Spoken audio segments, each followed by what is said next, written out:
E aí, maninhas e maninhas, tudo bem com vocês? Da última vez que a gente se encontrou, eu falei para vocês um pouquinho sobre como começar a redação, certo?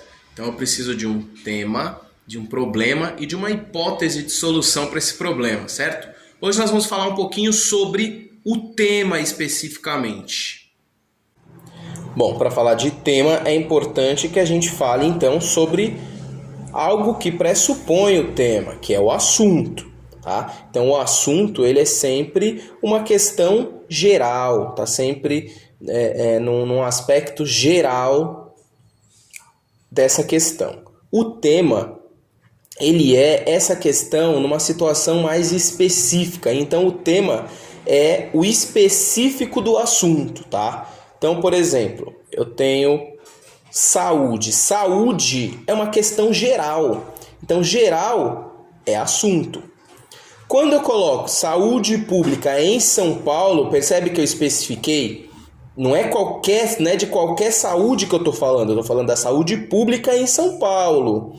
Então, eu contextualizei, certo? E o Enem, ele vai trazer para você o tema já totalmente formulado, né? Especificado, vai trazer um tema com bastante conteúdo contextual e você já vai ter praticamente toda a sua introdução pronta, tá? Então o Enem ele vai trazer então esse tema e o tema nada mais é que uma abordagem, né? Um tratamento, um olhar, uma perspectiva que o Enem já indica quais são. Então, qual é a abordagem que o Enem quer que você tenha na sua redação? Qual é o tratamento? Qual é o olhar? E qual é a perspectiva?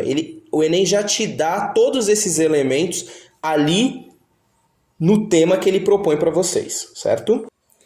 Então, preste bastante atenção no que o tema propõe, qual é a abordagem desse tema, qual é a perspectiva que o Enem tem diante daquele tema ou diante daquele assunto que está por trás daquele tema, certo?